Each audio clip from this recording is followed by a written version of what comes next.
अस्सलाम वालेकुम वरहमतुल्लाहि वबरकातुहू। मेरा नाम सालिक मसूद किरमानी है। मैं पांथा चौक अथवाजन का रहने वाला हूँ। क्लास 12 में मैंने एलन में एडमिशन लिया था और नीट 2023 की तैयारी शुरू की थी। मेरे नीट 2023 में 620 मार्क्स थे आउट ऑफ 720।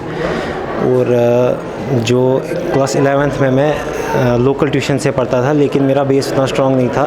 डेफिनेटली ये एक इजी टास्क नहीं है, लेकिन it is not an impossible task जैसा कि दिखाया जाता है। अगर एक बच्चा पहले से लगन से मेहनत करे तो वो आराम से कर सकता है। और हो सकता है उससे गलतियां हुई, जैसे मेरे से हुआ, मैंने 11th उतने अच्छे से नहीं पढ़ा, तो कोई बात नहीं। आप अपना पास्ट को अपने ऊपर हावी ना होने दें और बस आगे का सोचें, अच्छे से मेहनत करें, सिंसियरली इंशाल्लाह किया जा सकता है। जो भी इस साल नीट में कामयाब नहीं हुए, उनसे मैं ये कहना चाहूँगा कि आपके दुखी होने की कोई बात नहीं है। It is a very demanding exam, जिसमें ज़रूरी नहीं है कि फ़र्स्ट अटेम्प्ट में हो जाए।